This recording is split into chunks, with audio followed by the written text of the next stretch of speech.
Faraón, Faraón que está, escucha el clamor, el llanto que hay. A ver, dale play. In which someone was not dead. Pharaoh called for Moses and Aaron and told them to leave Egypt with the Israelites. So the Israelites immediately left Egypt and made their way for the promised land, taking with them many riches from Egypt. They took Joseph's bones as they had promised him many years before. God led them by a pillar of fire by night and a cloud by day. God told Moses to have the people camp along the shore of the Red Sea. Okay, got it. Amén, hasta ahí. We're stopping here. Pues está bien, Moisés hablaba, ¿verdad? Que Dios le entendía. Me gusta esa serie que ellos tienen ahí, se llama God Stories, y está muy interesante porque tiene bastante verdad bíblica.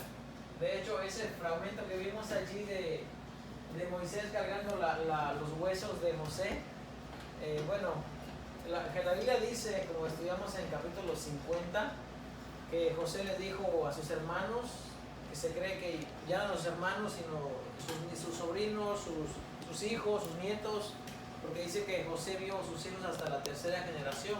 A los hijos de Maquir, hijos de Manasés, fueron criados en las rodillas de José. Entonces, cuando él dice, me voy a morir, él le dice a su gente que voy a morirme, pero Dios los va a visitar. Y Dios los va a sacar de esa tierra y los va a llevar a la tierra prometida. Y ahí vemos completamente el paralelismo que hay dentro de la iglesia y el pueblo de Israel. Porque Dios escogió a un pueblo, escogió al pueblo de Abraham para que pusiera allí su nombre, dice. Escogió al pueblo para que ese pueblo fuera de él. Ahora, el Señor en este tiempo también nos escogió a nosotros, para que nosotros seamos de él. Y las adversidades, lo que hay en este mundo, la vida difícil, las enfermedades y todo eso, es en sí una forma de esclavitud que estamos en este mundo.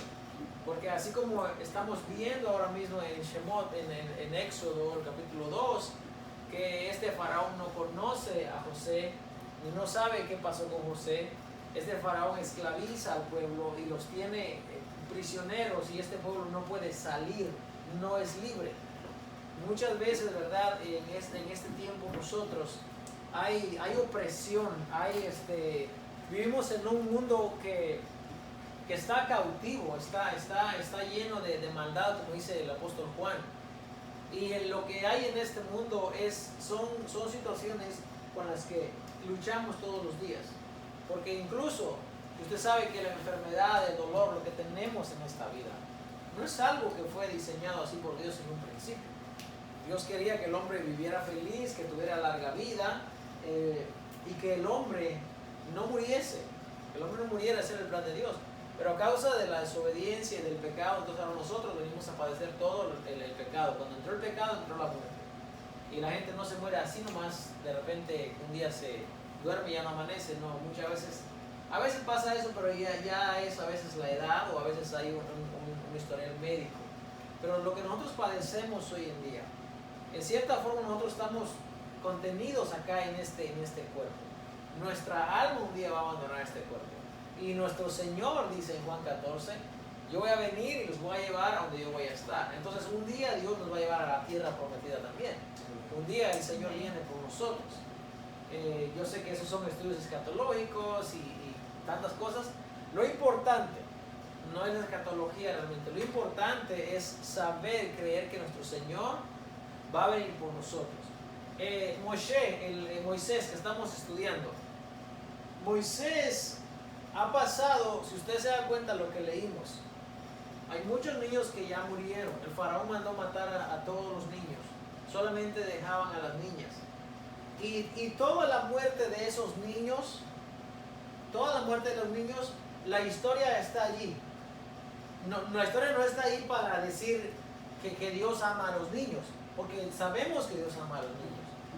Pero la historia está allí para contarnos cómo suceden las desavenencias, las catástrofes, la maldad muchas veces. Está ahí para que no digamos, pobrecito de nosotros, cómo sufrimos en esta vida, cómo batallamos en esta vida. No, si miramos a la gente que ha batallado y que ha sufrido realmente, podemos entonces decir, no, yo no tengo de qué quejarme. Porque lo que el pueblo de Israel está pasando en estos momentos en la historia es que todos sus niños están siendo muertos. Algunos historiadores, gente cree que esos niños que ellos tiraron al río era en sí como una especie de ofrenda o de tributo que le daban al Dios que ellos tenían. Y si lo vemos espiritualmente, pues creo que tiene mucho sentido, porque al meter los niños al río, al tirarlos, y el río es como el Dios, los egipcios creen que el río es un Dios para ellos. Es como decía como una clase de sacrificio que están haciendo. Como hacían nuestros antepasados. Anteriormente, la gente, ¿verdad?, que vivió en México, en lo que es Suramérica, Centroamérica. Entonces la gente creía que al traer tu hijo y depositarlo en un altar y sacrificarlo, estaba haciendo algo por su divinidad. Incluso la gente, cuando el Señor habla y dice, no dejes pasar a tus hijos por fuego, quiere decir, no lo presentes en sacrificio al dios Moloch. Moloch era un dios para ellos, y lo que era Moloch era una especie como de un horno de fuego con las manos abiertas. Entonces la gente venía y me depositaba a sus hijos allí, era sacrificio para ellos dioses que hacían. Entonces cuando el faraón manda a matar a todos estos niños, pues cabe la posibilidad de que haya sido como un sacrificio para sus dioses también, porque era lo que ellos creían. Y entonces, vamos entonces en esta noche les voy a enseñar una palabra nueva que es perek. Y perek lo que quiere decir es capítulo, ¿ok? Perek quiere decir capítulo. Quitamos la parte que se perece. Perek. Perek. O se escucha como berek, pero es perek. Quiere decir capítulo.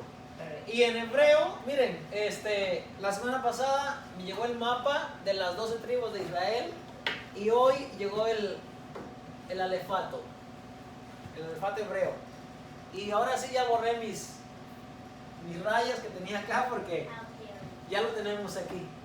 Aleph, Be, Gimel, Dalet, Hei, Vav, Sajid, ahí están las letras, ahí está el alfabeto. Y como les explicaba, cada letra tiene un valor numérico, 1, 2, 3, 4, 5, llegamos hasta el 400. Después de la letra 10, que es la Yod, después de Yod ya no son 11, ya es 10, 20, 30, 40, 50.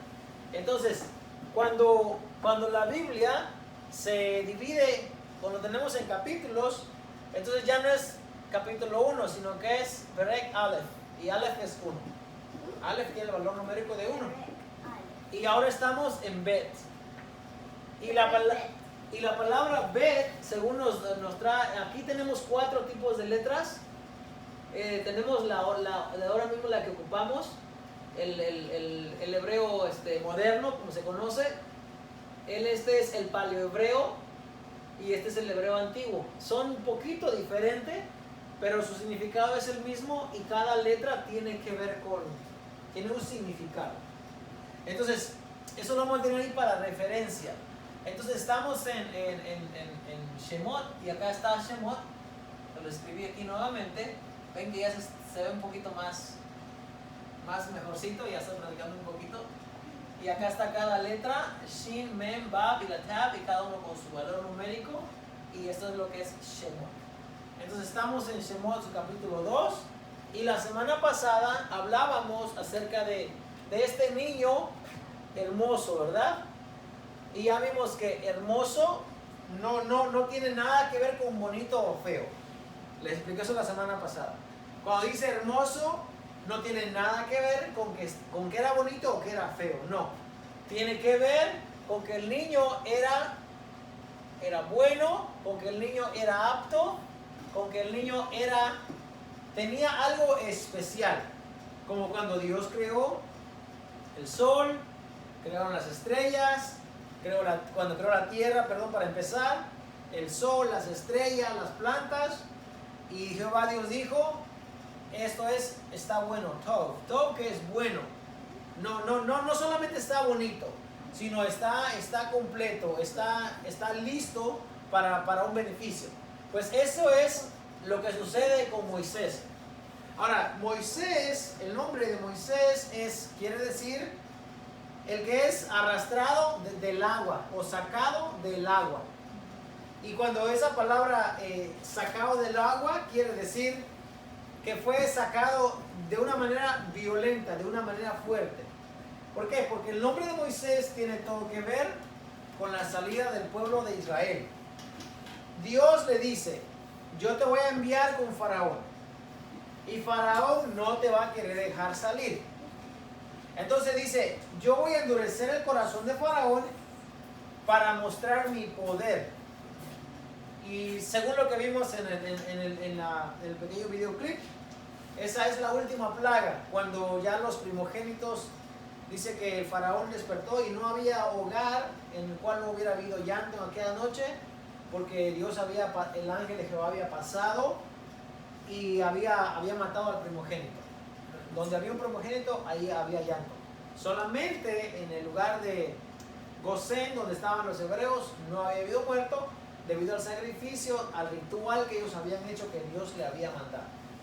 Eso lo vamos a hablar más adelante, pero entonces ya explicamos lo que quiere decir hermoso o tov. Y ahora vamos a concentrarnos un poquito en el capítulo 2, ¿verdad? Perek Bet, y va a ser en el verso 3.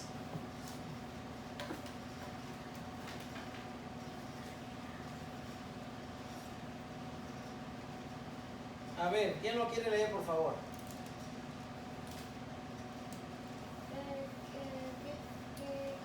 Éxodo 2, sobre Éxodo 3. 3, 4, vamos a ver 3, 4 y 5.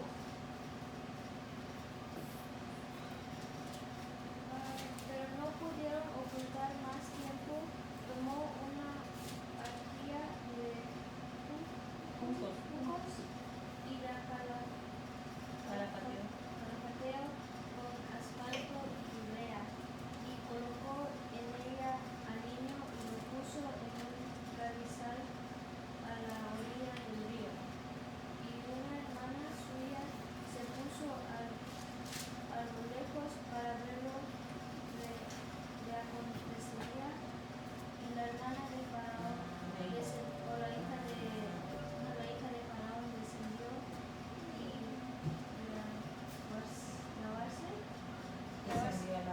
y descendió a lavarse al río, y pasándose sus doncellas por la ribera del río, vio ella la arquilla en el carrizal, y envió una criada suya a que la tomase. Amén. ¿Qué vemos aquí en este pasaje? ¿Qué madre pone a su hijo, a lo más preciado que tiene, en una canasta a la orilla de un río?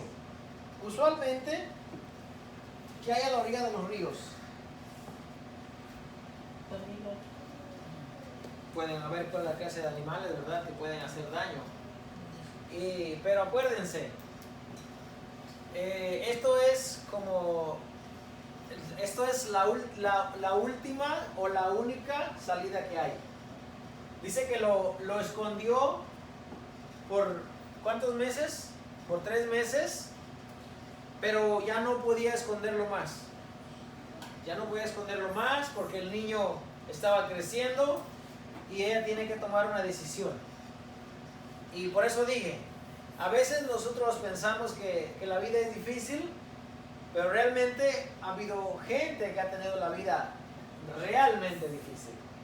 Y cuando eso sucede, entonces podemos mirar allá y decir, bueno, pues yo no la tengo tan difícil como pienso. Esta madre no tiene otro remedio más que poner a su hijo, a su tesoro, a lo más preciado que tiene, y dejarlo a la orilla de un río. Ahora, yo les digo, la madre no sabe lo que va a pasar con el niño. No sabe.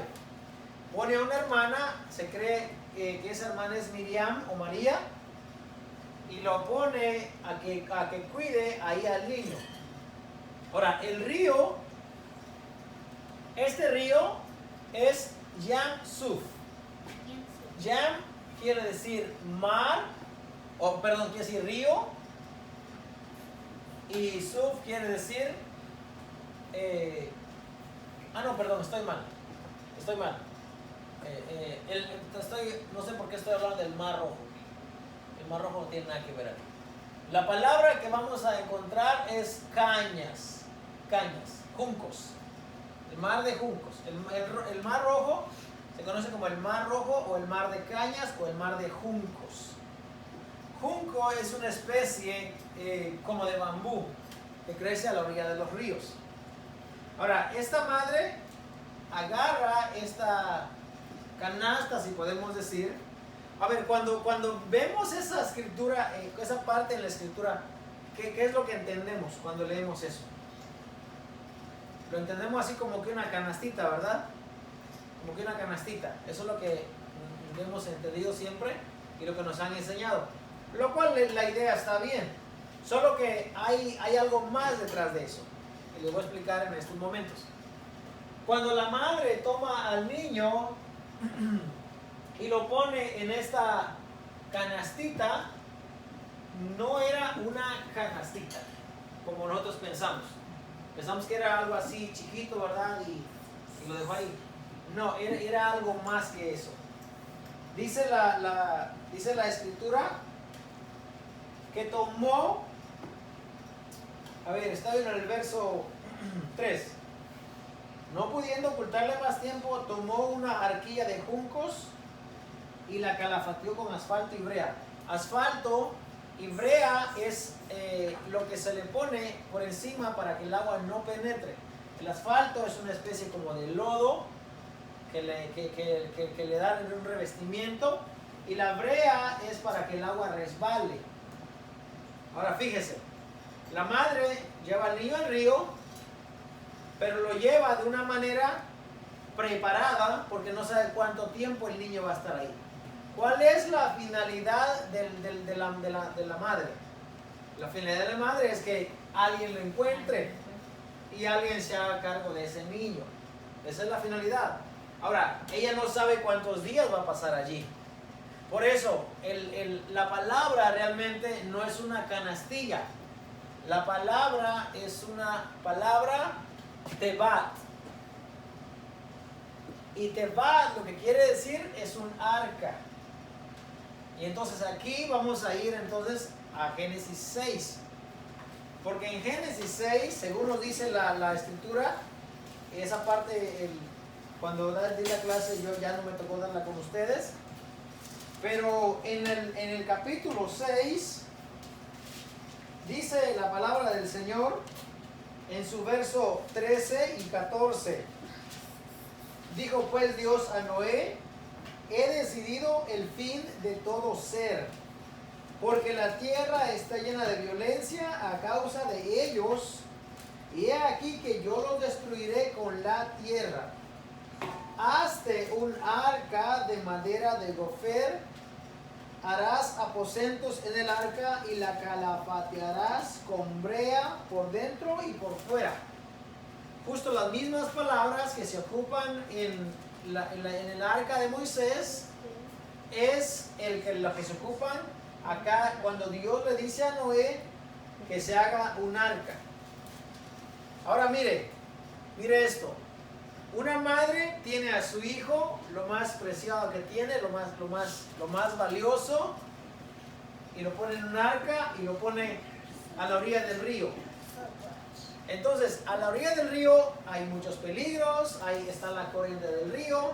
El río Nilo a veces se desborda y crece demasiado y arrastra a su paso todo lo que hay. Ahora, cuando miramos, esta vez que fuimos a Kentucky, vimos el diseño del arca. Claro, es un arca muy, muy moderna. Noé no tenía las herramientas que hay hoy en día para tener un arca de ese tamaño. De hecho, el arca que está en Kentucky es más bien como un ship, un barco grande, así con la figura y todo de un barco moderno. Pero esa no era el arca de Noé. Noé no tenía esas herramientas, ni tenía todo ese modernismo que hay hoy en día. Pero fue algo que sirvió para guardar. ¿Sabe qué estaba guardando Dios ahí? La creación. El hombre. El hombre Dios estaba guardando en ese arca. ¿Qué iba a pasar con todo lo demás humanidad? Se iba a terminar. Raeré, dice. Raeré lo que quiere decir es, los voy como scrape it out, como rasgar, de sacarlo definitivamente. Vamos a irnos hasta la raíz, vamos a quitarlo todo. Y Dios dijo, he decidido el fin de todo ser humano, porque el ser humano se ha corrompido.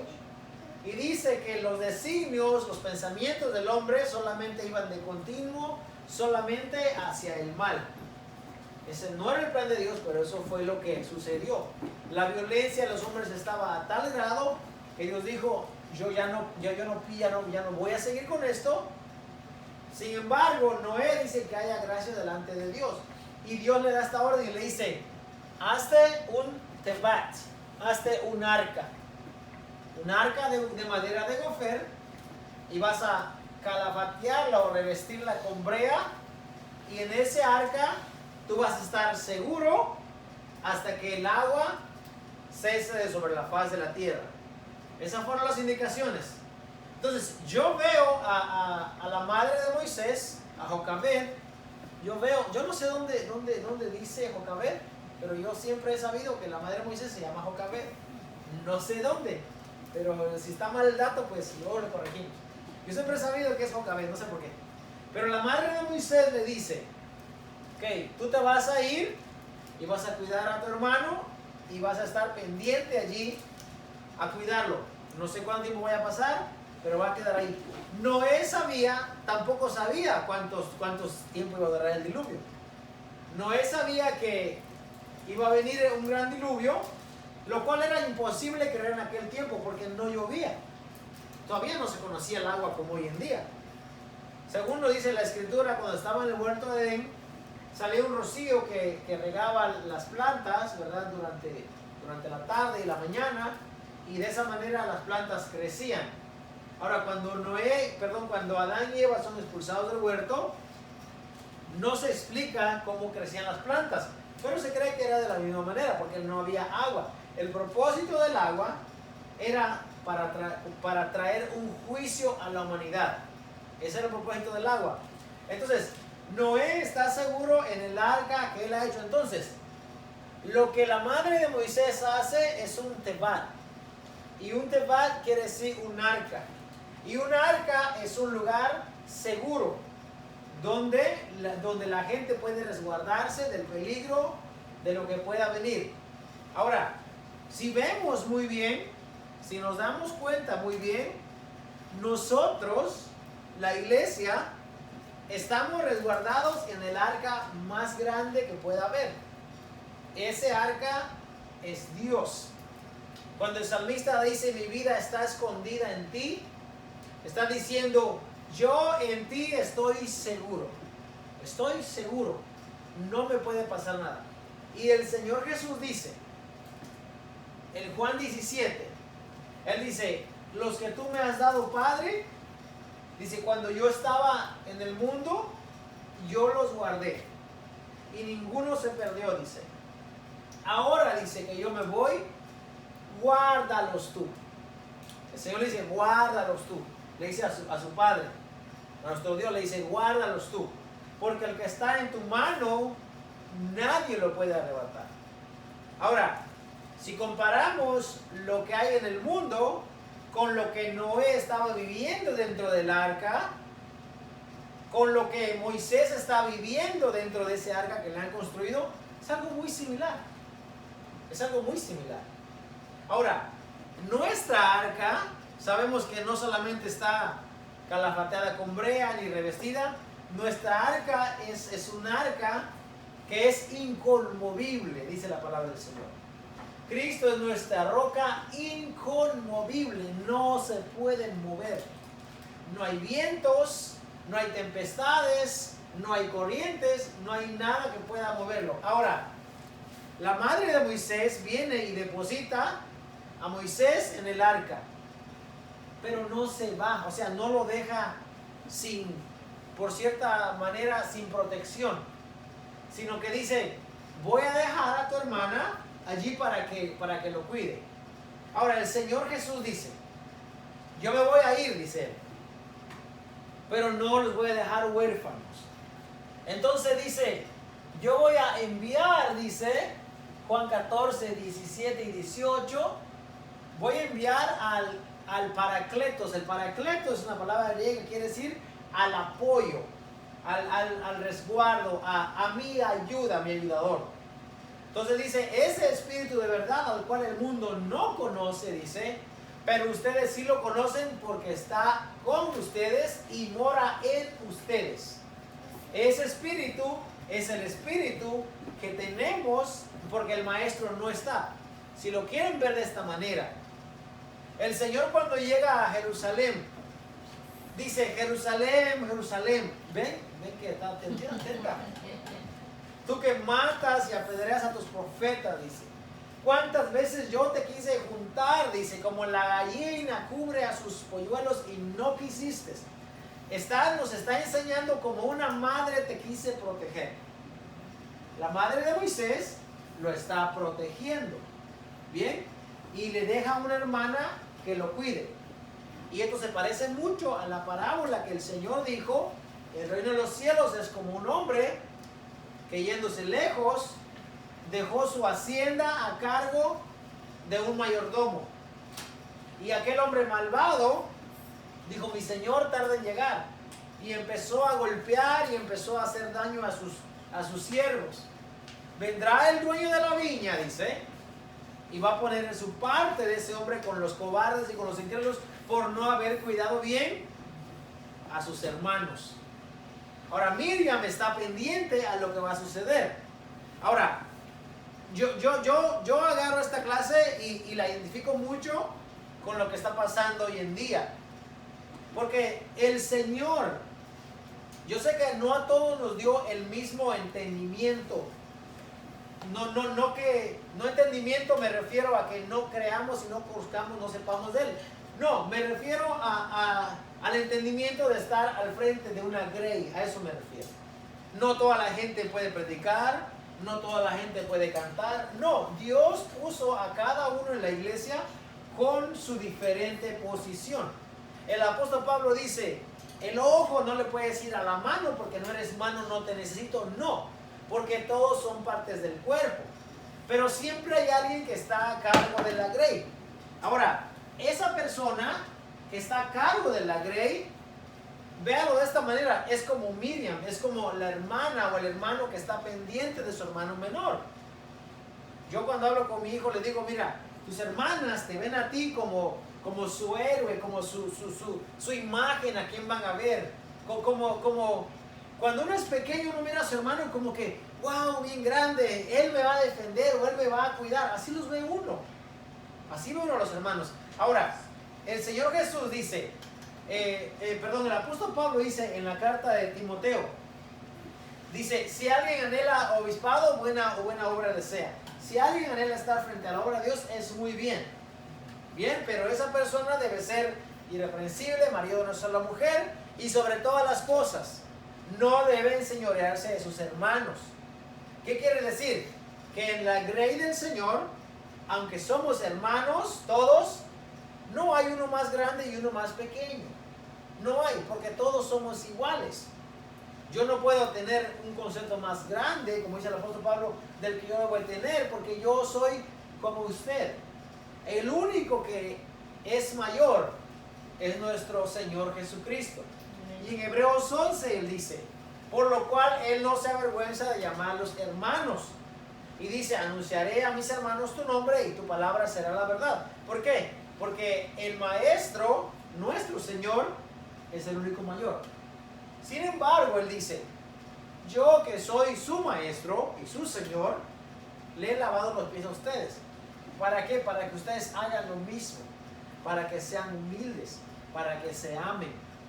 Y entonces, El hermano, la hermana de Moisés en este caso, está pendiente a ver qué es lo que pasa con Moisés. Algo va a suceder. Que viene en el verso, ¿dónde estamos?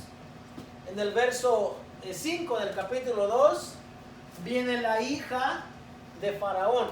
Y hay gente que dice que no fue la hija de Faraón, pero el que escribió el que escribió Shemot, dice que es la hija. Porque hija en hebreo es bat. Así como Batman, pero bat. Ajá, y la palabra bat, ahí están, lo que significa es hija. No es otra cosa, sino una hija.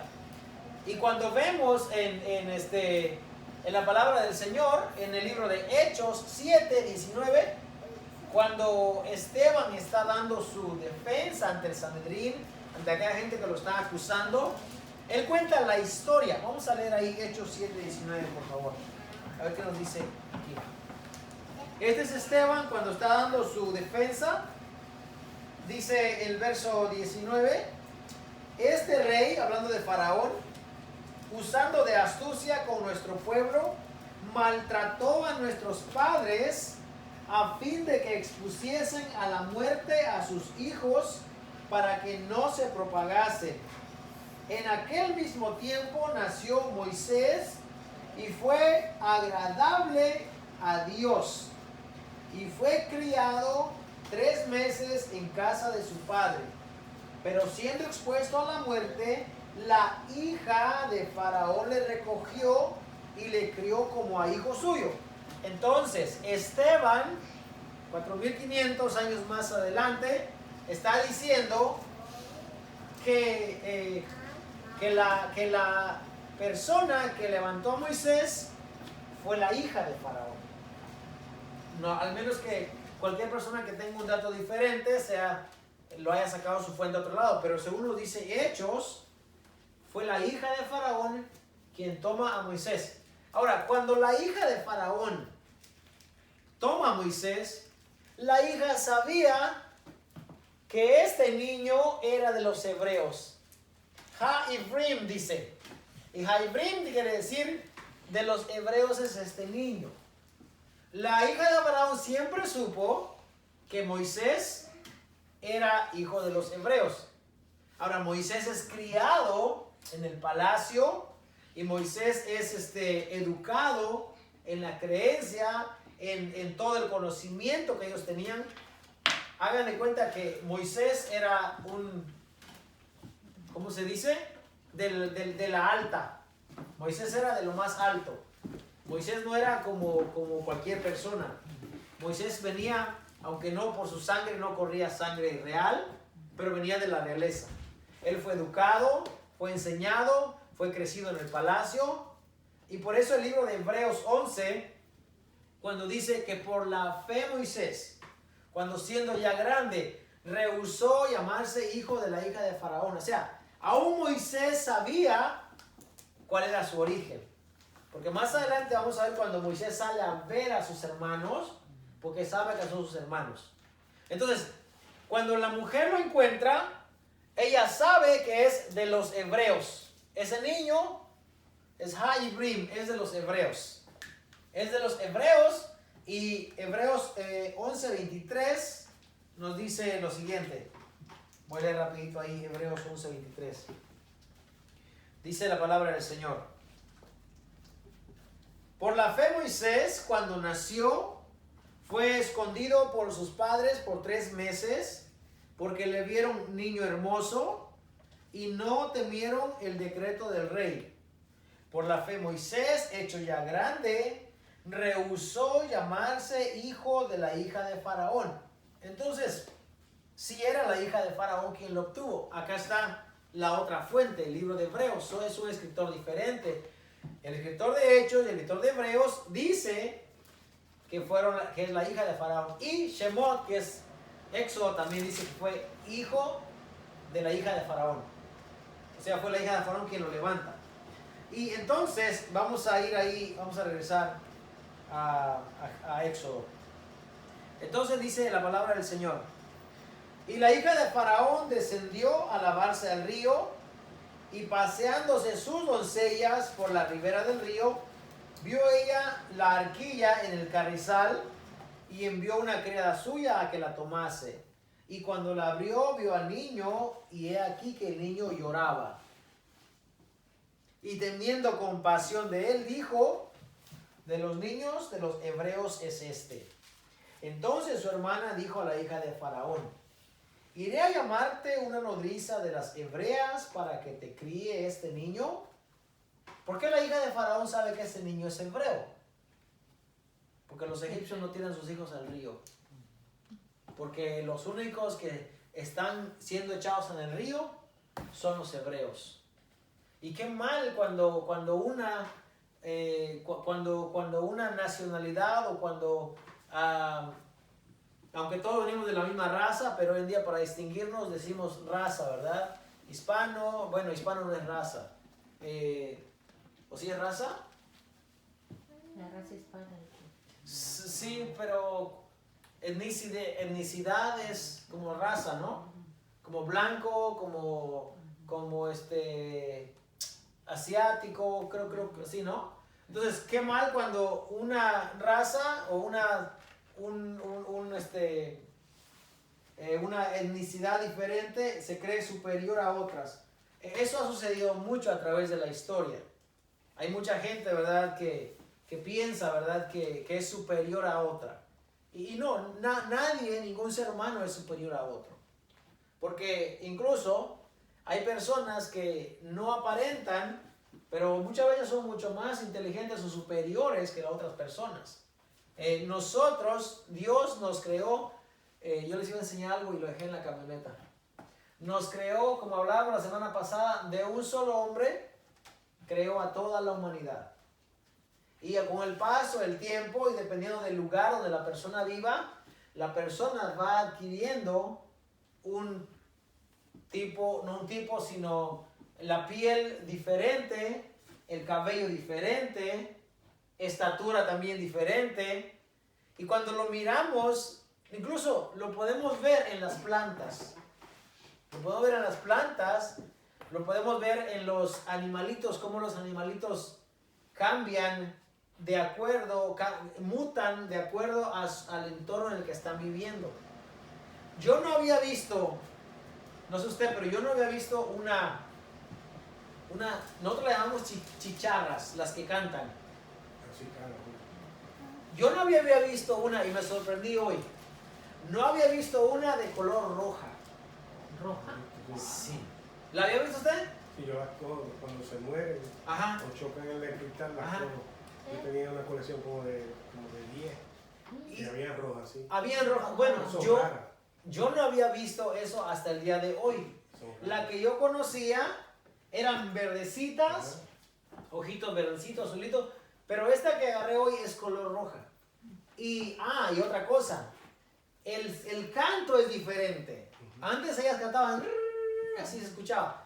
Hoy en día ya no, hoy en día cantan diferente. Yo salí ayer o anteayer afuera y le decía a mi esposa, ¿escucha ese ruido? Y decía, no escucho. Pero dije, yo lo escucho. Es un canto diferente. Ahora, ¿por qué? Porque todos esos animalitos vienen de una sola pareja que Noé metió en el arca. Cuando dice de su género, quiere decir mink. Y mink quiere decir de su especie. Y de ahí vienen los animalitos. De Adán y Eva también venimos todas las razas humanas. Solamente que algunos, dependiendo de dónde vivan, son diferentes. El hombre que vive en el polo norte o en el lugar más allá, arriba, usted lo va a ver que es diferente al hombre que vive allá en el sur. Porque de acuerdo al lugar geográfico donde se encuentre, la persona tiende a adaptarse y a cambiarse de acuerdo al lugar donde se encuentre. Ahora, este muchacho que encuentran, este niño, este bebé, es de los hebreos. No hay lugar a dudas de eso. Ahora, este gesto que la hija de Faraón hace es algo muy humano. Yo pregunto, ¿verdad? Y solo es una pregunta. Si en vez de una mujer lo hubiese encontrado un egipcio, la historia fuera diferente. Fuera diferente. Porque Dios le ha dado a la mujer, a las madres, Dios bendiga a las madres, ¿verdad? Ese talento, ese don, ese regalo, es algo natural. Es algo natural que hoy en día, por mucho que un hombre luche y quiera, jamás será como lo que Dios ha depositado en las mujeres. Entonces, ese instinto maternal que esta mujer tiene y siente cuando ve al niño, es algo que ya sabemos que es el plan de Dios. Dios designó que fuera de esa manera. Ahora, hay algo que mientras he estado estudiando, yo veo que los niños, ¿cuántos niños usted cree que murieron? Bueno, en aquel tiempo no había tanta gente así como hoy. Bueno, la Biblia dice que salieron de Egipto alrededor de 600,000 personas, hombres. Se cree que han sido entre 2.4 y 3 millones y medio de personas que salieron de Egipto. Porque 600,000 hombres, solamente se cuentan los hombres. 600,000 por 2 son 1.200.000. Ahora, esas personas no tenían 1 ni 2 niños. Acuérdense que los están matando porque se están multiplicando demasiado. La familia de Jacob eran 12 y ellos tuvieron más hijos. Entonces, está cerca el tiempo de la salida. Van a pasar 80 años únicamente, van a pasar 80 años para que esos 600,000 salgan. Entonces murieron muchos niños. Entonces la pregunta aquí es, la muerte de los niños y todo lo que pasó, y la pregunta es, ¿fue voluntad de Dios que murieran los niños? Sí fue voluntad de Dios, porque Dios permitió que pasara. Los que estudiamos la Biblia entendemos que hay dos tipos de voluntad. Está la voluntad perfecta, la que va a suceder, no importa dónde estés ni cómo estés, porque Dios ya dijo que va a ser así. Pero hay una voluntad permisiva. Por ejemplo, la voluntad permisiva es en este caso, por ejemplo, ¿fue voluntad de Dios que yo viniera acá a Estados Unidos? Yo vine a Estados Unidos ilegal. Yo no debía haberme cruzado, pero me crucé y estoy aquí. ¿Fue voluntad de Dios que yo viniera acá a Estados Unidos ilegalmente? Y la respuesta es, fue la voluntad permisiva porque Dios lo permitió. ¿Bien? Pero la voluntad perfecta, ¿cuál sería? La voluntad perfecta sería, si Dios me va a llevar allá, Dios me va a proveer y me va a dar y va a abrir el camino. ¿Ven? Esa es la voluntad perfecta, la que se va a hacer porque Dios ya lo ha decretado así. Así como le dijeron a Jeremías, desde el vientre de tu madre yo te escogí. Yo te tomé y yo te puse el nombre desde el vientre de tu madre. Esa es la voluntad perfecta. Pero si hablamos de Isaías, por ejemplo, para hacer un ejemplo de profetas, el Señor pregunta en Isaías 6, dice, ¿quién irá? ¿Y a quién enviaré? Y Isaías dice, heme aquí, envíame a mí. Pero y viéndolo por otro lado, Isaías dice, pues no sé, no hay a quien me hablen aquí. No, ahí está la voluntad de Dios perfecta y la voluntad permisiva. ¿Dios permitió que los niños murieran? Sí. Ahora, ¿por qué hago esta conjetura yo?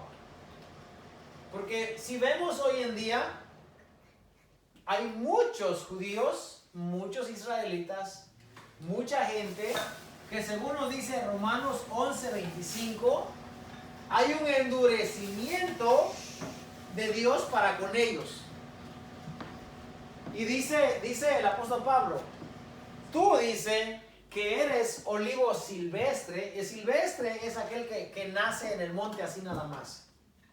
No es el olivo natural. El olivo natural es aquel que se planta, se cultiva. El silvestre que nomás nació.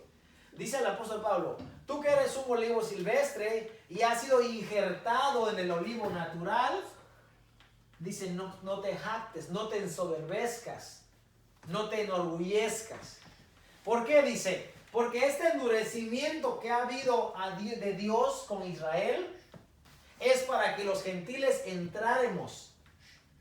Fíjese, si en el tiempo de Jesús, del Mesías, ellos vienen y creen a ese llamado y creen a ese mensaje que el Señor les está trayendo y ese pueblo lo acepta, aunque no se puede hablar de lo que no ha pasado, ¿verdad? Pero hipotéticamente, dando un ejemplo, no habría salvación para nosotros. Porque nosotros, dice Efesios, en aquel tiempo estaban ustedes alejados, estaban muertos, estaban ajenos de las promesas del pacto. Ustedes no tenían nada, nosotros los gentiles. No teníamos nada. Suena cruel y de cierta forma decimos, ¿pero qué Dios es ese? Pero así es. En el tiempo de Abraham, acuérdense, estaban los jebuseos, tal vez jebuseos no, pero estaban los cananeos. Estaban los egipcios ya estaban. Ya había muchos pueblos, pero Dios escogió a Abraham.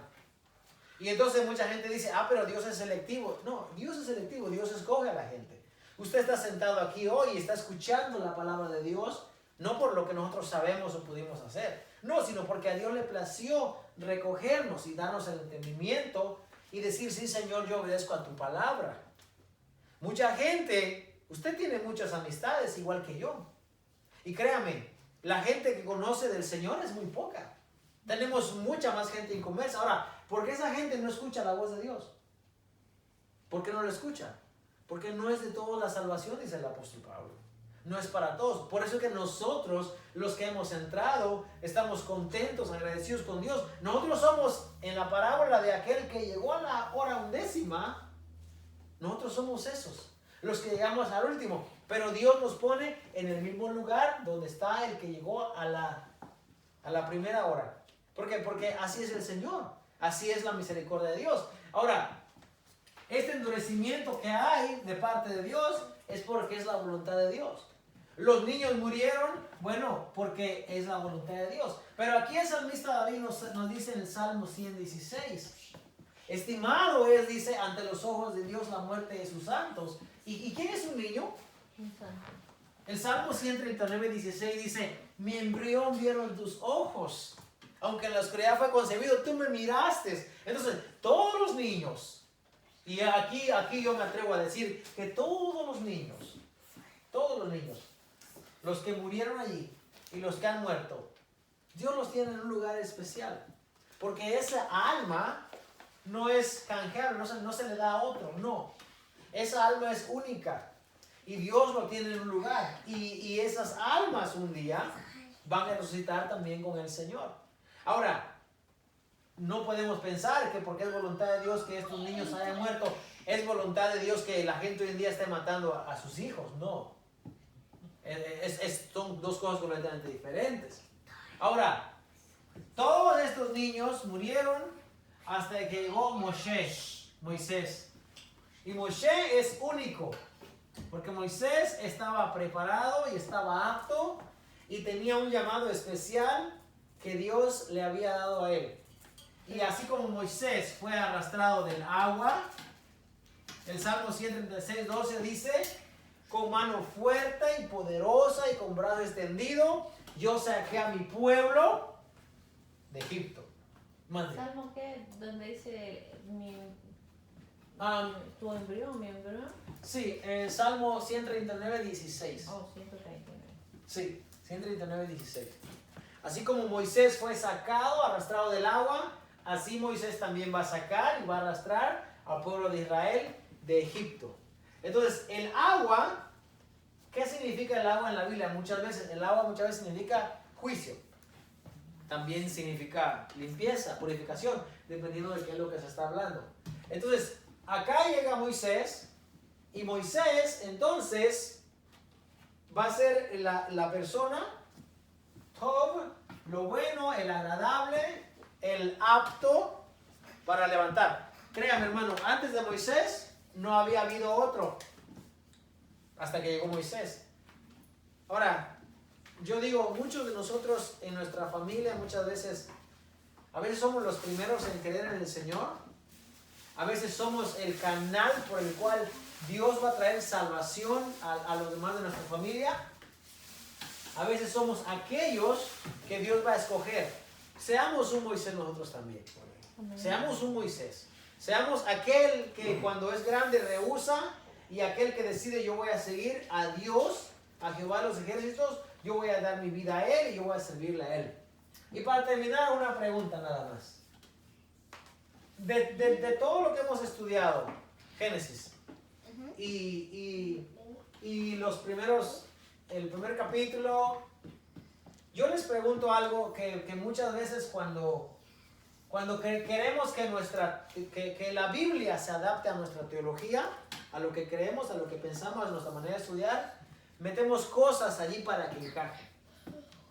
Bien, pero en este caso, ¿dónde está Satanás en todo lo que nosotros hemos estudiado?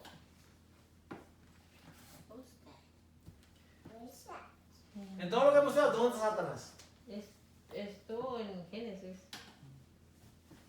Génesis 3. Bueno, cuando llegamos ahí no explicamos.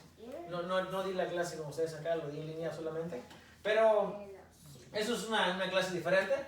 Pero todo lo que pasa, mire, acuérdense, lo que le pasó a Jacob, ¿bien? Lo que le pasó a Abraham, lo que le pasó a Isaac, lo dije al revés, lo que le pasó a José, lo que le pasó a Judá, lo que le pasó a Jacob que en Génesis 40 con Dina, cuando Siquem abusó de ella, todo lo que pasó, la muerte de los niños, todo esto que pasó, nosotros no miramos a Satanás en ningún lado. No. Y es importante explicar eso, estudiar eso. Porque cuando estudiamos la Biblia, cuando lo estudiamos no para nuestra conveniencia, ni para que la Biblia encaje con mi teología, sino que mi teología tiene que encajar en la Biblia, es diferente. Entonces, no vamos a inventar ni vamos a meter cosas allí para que encaje. Y yo te lo voy a decir porque más adelante hay unos pasajes que tienen que ver con eso, pero yo quiero traer esta idea de una vez para que se vaya viendo qué es lo que estamos haciendo aquí. Estamos estudiando la Biblia para que la Biblia nos hable a nosotros y no que nosotros digamos lo que la Biblia dice, es diferente. Mi teología se tiene que adaptar a lo que la Biblia dice, se tiene que adaptar. No, la Biblia se tiene que adaptar a mi teología, porque cuando la Biblia queremos que diga lo que yo digo, entonces lo movemos para que entonces encaje. Y eso es incorrecto. La manera que estudiamos la palabra del Señor es para ver qué es lo que hay ahí detrás. ¿Por qué está escrito así? ¿Qué hay detrás de eso? Y que eso sea lo que habla nuestra vida. Por eso es que muchas veces es muy importante tratar de entender lo que significa cada palabra y a ver cuál es el mensaje detrás de eso para nosotros. Amén. Vamos a terminar esta tarde entonces. Si alguien quiere le puede tomar una foto a él. Mande. Bueno, vas a hablar más adelante sobre Satanás, ¿no? Porque a mí sí me gustaría saber, porque yo he escuchado mucha gente que luego dice que a Satanás le dicen el enemigo, ¿verdad? Que el mal espíritu de Satanás, que por culpa de él. Pero leyendo ahorita o estudiando, ya pasamos Génesis, ya estamos en Éxodo, pues han pasado muchas cosas malas en todo ese transcurso, pero no se ha visto ahí Satanás y ni hemos dicho por culpa de Satanás, o sea, como ahora todo el mundo lo dice, es que Satanás me tentó, Satanás no quiso, y siempre así. Realmente yo creo que hay un mal aprendizaje, creo que en eso, en los maestros que han dado esa mala enseñanza pues uno de ahí la agarra, porque bueno, yo puedo decir que antes decía, no, pero es que el enemigo no me dejó ir a la iglesia, el mal espíritu de sueño me dio y me quedé en mi casa. Pero realmente es que es uno, no le estamos dando el crédito a Satanás, que no tiene nada ni que ver, es uno el que no se quiere acomodarse, ¿verdad?, en la casa y no ir a escuchar o aprender la palabra de Dios.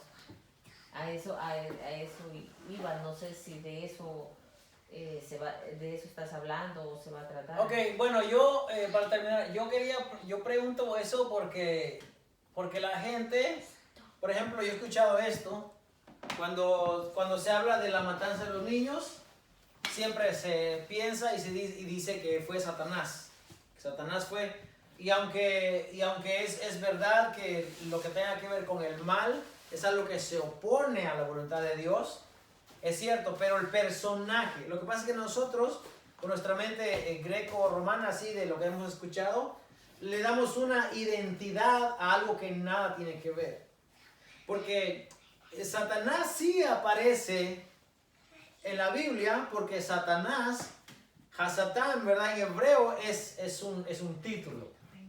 Y Satanás lo que quiere decir es el obstáculo o el tropiezo.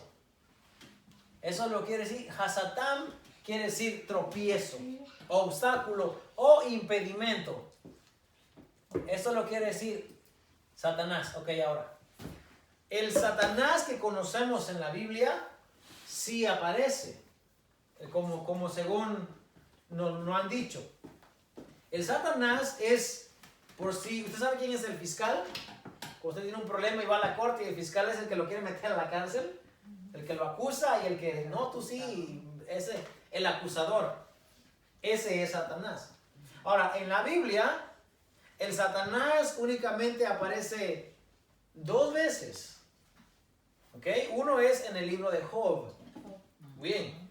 Ese personaje que aparece ahí, ese es el Satanás del que habla la Biblia. Ahora, ¿Y el de Jesús? bueno, en la Biblia hebrea, ¿verdad? Vamos primero a la Biblia hebrea, luego hablamos de Jesús. En la Biblia hebrea, porque acuérdense, la Biblia hebrea es esto que conocemos ahora mismo.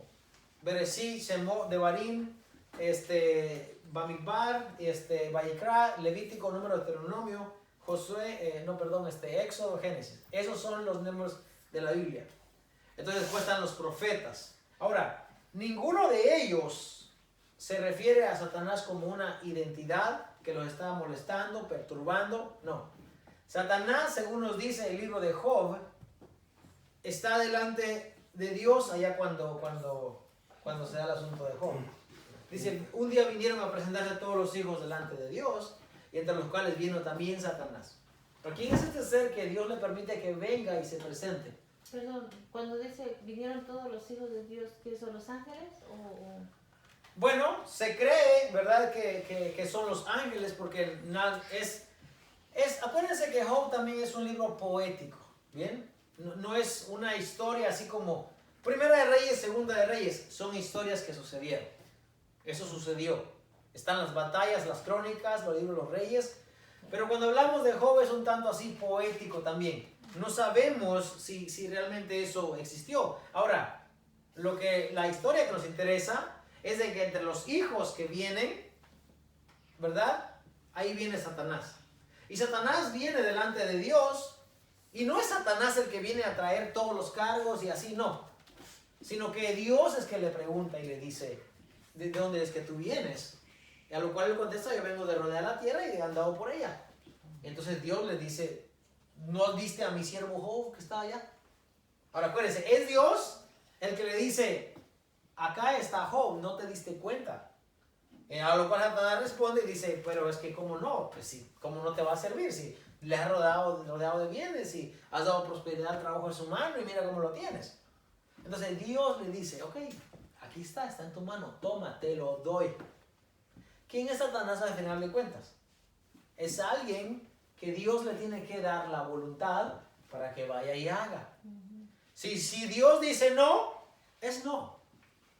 Si creemos que Dios es omnipotente, que todo lo puede, omnipresente, que está en todo lugar, omnisciente, que todo lo sabe, entonces, ¿por qué le damos a Satanás un lugar que no lo tiene? La Biblia no nos dice que tiene ese lugar. En el libro de Josué, en su Zacarías 3, vuelve a aparecer este personaje nuevamente. Dice el verso 1. Me mostró al sumo sacerdote Josué, el cual estaba delante del ángel de Jehová, y Satanás estaba a su mano derecha para acusarle. ¿Quién es Satanás? El que te acusa. El acusador. Por eso Apocalipsis dice, Alabado sea el Señor porque ha llegado el reino de los cielos, dice. Ha sido lanzado fuera el acusador, el que acusaba a nuestros hermanos de día y de noche. El acusador está allí. Pero nosotros, dice el apóstol Pablo, ¿quién va a acusar a los escogidos de Dios? Si Dios es el que justifica. ¿Quién? ¿Nosotros no tenemos acusador? Ahora, ¿de qué me va a acusar Satanás a mí si yo no vivo una vida desordenada? ¿De qué me va a acusar a mí si yo vivo en temor de Dios? Yo respeto a mi familia, yo respeto a la iglesia, respeto a la gente. ¿De qué me va a acusar Satanás a mí? ¿De qué? De nada. ¿Por qué? Porque de modo que el que está en Cristo es nueva criatura. Y las cosas viejas ya pasaron. ¿Me tengo que preocupar de Satanás? Yo no. ¿Me duele la ciática? Bueno, me duele porque pues no me cuidé, no me cuido. No cuido mi alimentación, no hago deporte. Pues, ¿qué tiene que ver Satanás allí? Nada. Nada. Pero como vuelvo y digo, cuando queremos que nuestra teología encaje con la Biblia, entonces lo metemos. Ahora, eso de crear un personaje de que está merodeando, de que te va a acusar, eso es algo que la gente también muchas veces, usando las ideas de los griegos, se inventaron para tener a la gente así, oprimida. Miren, antes de la deportación a Babilonia, ¿okay? Dios les había dado a ellos el mandamiento. Deuteronomio 6. Dale mi palabra a tus hijos, enséñale. Bueno, cuando ellos son deportados, cuando ellos regresan, dicen, vamos a poner un vallado o vamos a poner una cerca detrás, alrededor de la Torá. Y vamos a hacerlo difícil para ayudar a la gente, a que la gente no se vuelva a desviar y no terminemos en cautiverio nuevamente. Entonces, vienen y ponen una clase de argumentos y de reglas alrededor, un vallado. Por eso el Señor Jesús le dice, ustedes son unos hipócritas, porque atan cargas muy pesadas en los hombros de la gente, pero ustedes ni siquiera con un dedo quieren moverlas. Porque ellos decían, vamos a proteger esto para que no se nos vuelva a poner. Entonces hay alguien de quien tenemos que cuidarnos. Porque si no te cuidas de este, se viene y te va a llevar.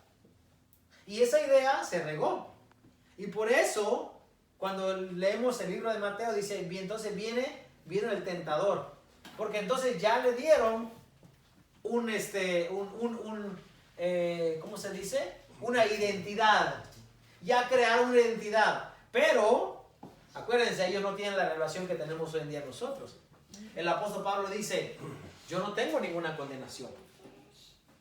A mí no me preocupa y yo no me estoy cuidando si hay un Satanás allá afuera o está allá. Porque ¿sabe qué? Satanás o el obstáculo o el tropiezo muchas veces no es un ser espiritual. Muchas veces dijo el Señor, los enemigos, dice, van a estar en tu propia casa, dice. De aquí a poco, dice, el hijo se levantará en contra del padre y el padre en contra del hijo y la nuera en contra de la suegra. Y los enemigos del hombre van a estar en su casa. ¿Los enemigos quiénes son? Los que ponen tropiezo, obstáculo. Por eso es que nosotros, los cristianos, no debemos de ser obstáculo. Por eso Jesús le dice a Pedro, dice Jesús, yo voy a la cruz y me van a matar. Y Pedro le dice, no Señor, de ninguna manera te acontezca. Y Jesús que le dice, apártate de mí, Satanás, porque me eres piedra de tropiezo. ¿Qué le dijo? ¿Que él era Satanás? No, que él estaba haciendo un obstáculo para él. Y eso es en lo que redonda esa creencia. Pero necesitaba preguntar eso porque vamos a estudiar más adelante. Y hay una parte en la Biblia donde dice que sale un Satanás ahí. Pero eso lo dejamos para luego. Bueno, la parte que dice que Satanás viene a matar, a robar y a destruir. Ok. Y que anda como un león rugiente alrededor de la Juan 10 está hablando Jesús. Está hablando Jesús y él dice, yo soy buen pastor, dice, y buen pastor su vida da por las ovejas. Okay. Los que han venido antes de mí, dice, han sido salteadores y ladrones. Todos, yo soy el camino, yo soy el único. Entonces dice, el ladrón, dice, no viene sino para hurtar, matar y destruir. El contexto de eso, la gente dice es Satanás. No, el contexto es que los que han venido antes de él han sido ladrones, burladores, asaltadores, asalariados. Y él dice, yo soy el buen pastor, yo. El ladrón, o sea, los que han venido antes de mí, no han venido sino para hurtar, matar y destruir. ¿Saben por qué? Porque eso hacían los líderes religiosos de aquel tiempo. Aquellos venían y se llevaban lo mejor de tu ganado. Venían y se llevaban. ¿Se acuerdan que Jesús le dice, ustedes escribas y fariseos hipócritas que no dejan de llorar en casa de las viudas para llevarse todo lo que tienen? Porque eso eran lo que sea. Ahí no está hablando de Satanás. Está hablando, el contexto está hablando de los líderes religiosos de aquel tiempo.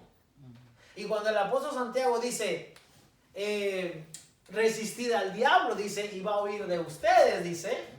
Como dice, ¿cómo dice? El diablo anda como león rugiente buscando a quien devorar. Pero anteriormente a eso, dice la palabra del Señor, que nosotros, los que estamos limpios, no tenemos de qué preocuparnos. Sí, el diablo puede estar allá afuera y puede andar como león rugiente, pero no nos puede tocar a nosotros. Porque Juan 17 dice, Señor, lo que está en tu mano nadie lo arrebata. Entonces, ¿qué es lo que vamos a creer? ¿Creemos que Dios nos ha limpiado, nos ha redimido, nos ha justificado y somos aceptos delante de Él? ¿O creemos que estamos como mucha gente, mitad aquí, mitad allá? Esa gente sí que se cuide, porque esa gente tiene acusador. Nosotros los escogidos no tenemos acusador, ni tenemos de quién preocuparnos. Hay gente que dice, el diablo va a venir y se va a robar lo mejor de tu ganado, se va a robar todo. Eso es mercadotecnia para que la gente entonces diga, hay un Satanás afuera, me tengo que dar aquí, tengo que cumplir porque si no va a venir el ladrón. Y entonces hacen una mezcla de Malaquías con Job y con Santiago. Y me encanta hablar con esa gente porque cuando hablamos de eso, hey, vamos despacito. Primero una cosa, te aclaro eso y luego vamos con otra. Y al final todo tiene una explicación. La explicación muchas veces no es la idea que la gente tiene. Así que tenemos cuidado y sigamos estudiando la palabra de Dios. Yo siempre digo, cuando alguien viene y te enseña sin recibir nada a cambio, entonces esa enseñanza es muy probable que sea buena.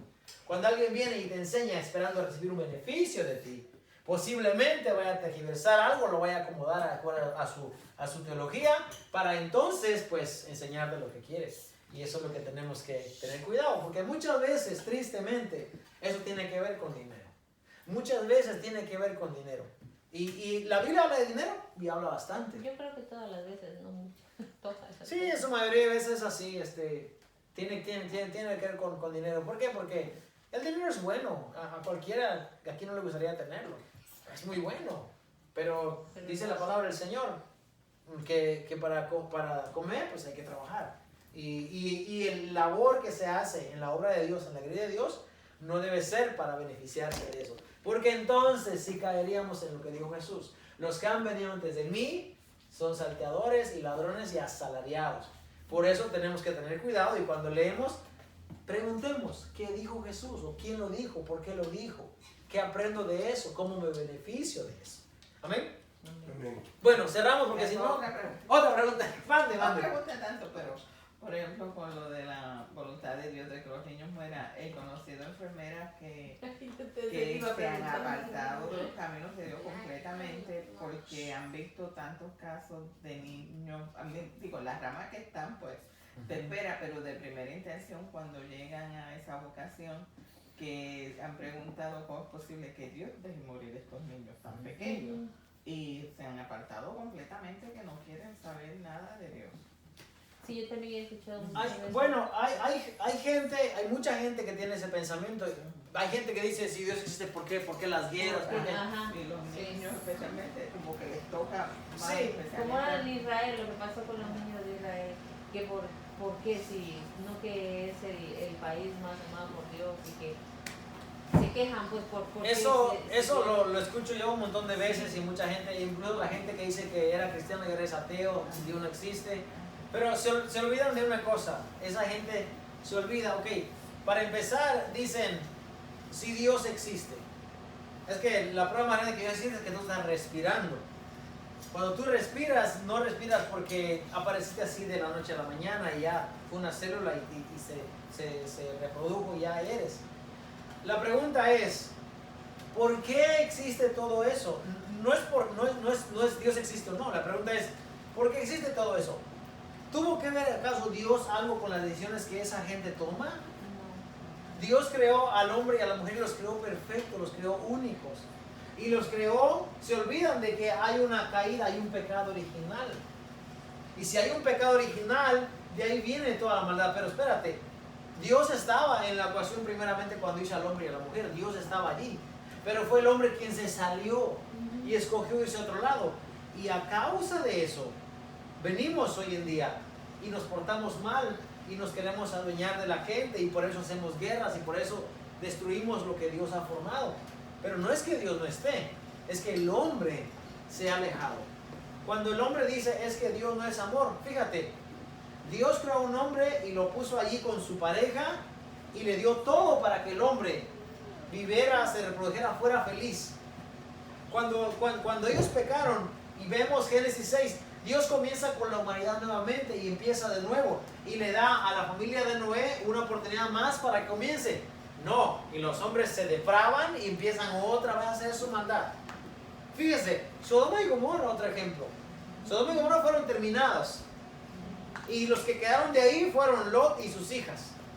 Y las hijas de Lot, pensando que ya no había más gente, empezaron y procrearon y de ahí salen los moabitas y otra vez empieza la maldad otra vez y sucesivamente. Todo eso está ahí, pero todo tiene un origen. Ahora, queremos jugar a Dios cuando han pasado 6,000 años ya más allá. Pero espérate, es que Dios no comenzó con el hombre en estos momentos. Dios comenzó con el hombre desde hace 6,000 años atrás. Y es el hombre quien, aquí está en la Biblia, constantemente se ha ido alejando y alejando y alejando de Dios. ¿Qué pasa con esta nación? Esta nación fue creada en principios bíblicos con gente que creía que los fundamentos era Dios. ¿Dónde estamos hoy en día? Y ahora el hombre me dice es que Dios no existe porque mira cómo está Estados Unidos. Permíteme. Dios comenzó con el hombre en buen tiempo. Y cada vez que un hombre ha comenzado bien con Dios, a esa persona le va bien. Y Dios lo prospera y lo bendice y los guarda y le enseña que Dios está de su lado. Pero cuando se alejan de Dios, entonces ahí vienen todas las catástrofes que estamos viviendo. Y sí, hay gente que se ha ido porque dice, ¿dónde está Dios? Es que Dios no es un títere que se va a aparecer cuando tú quieras tampoco. Al final, fíjate, es Dios. Es Dios quien te va a revelar dónde está Él. Pero cuidado y no sea demasiado tarde cuando se revele. Porque podrá el barro, dice la palabra del Señor, decirle al que lo formó, ¿por qué me hiciste así? ¿Podrá el hombre decirle a su Señor, ¿por qué aquí? No. Job dice, yo pensé que conocía a Dios. Yo pensé que sabía quién eras. De oídas yo te había oído, dice, pero ahora mis ojos te ven. No tuvo sino que pasar Job hasta lo más bajo realmente, para entonces comprender que hay un creador. Y tristemente, así como Dios da una libre albedrío a cada uno escoger, muchas veces la gente escoge no servir a Dios. Pero todos daremos cuenta de nuestro creador un día. Amén. Porque así está escrito en la voluntad del Señor. Bueno, pongámonos de pie. Vamos a dar gracias a Dios. Uy, son las 8:30. Nina. Nina va a cumplir happy birthday. Yay. Le vamos a hacer un birthday cocomelo. Venga, Señor. Vamos a orar en esta noche, hermanos. Gracias a Dios por este estudio que el Señor nos ha permitido. Y vamos a seguir estudiando la palabra del Señor. Hermano, por favor, ore para despedirnos. Amén.